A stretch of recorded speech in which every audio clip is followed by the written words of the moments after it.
ఒక్కసారి నువ్వు ప్రభువుని అంగీకరించిన తొలి దినాలు జ్ఞాపకం చేసుకో.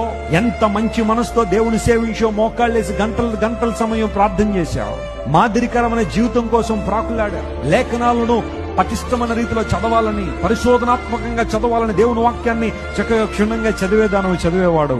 ప్రతి ఆదివారం దేవుని మందిరానికి వస్తూ నీతో పాటు 10 మందిని నడిపిస్తూ దేవుని రాజ్య విస్తరణలో వాడబడ్డావు. కానీ రాను నీలో ఆసక్తి అంతా ఏమైపోయింది? తగ్గిపోయింది. కారణం ఏంటో తెలుసా?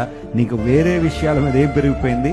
ఆసక్తి పెరిగిపోతుంది. లోక సంబంధమైన విషయాల మీద ఆసక్తి పెంచుకున్నావు, దేవుని వాక్య విరుద్ధమైన అంశాల మీద ఆసక్తి పెంచుకున్నావు. కాబట్టి నిజమైన దేవుని పట్ల తీవ్రత నీలో కనబడటం లేదు. దేవుని సేవించాలని ఆశపడితే, దేవుని సేవించే వ్యక్తిగా నువ్వు ఉండాలని కోరితే నీలో ఏముండాలన్నమాట?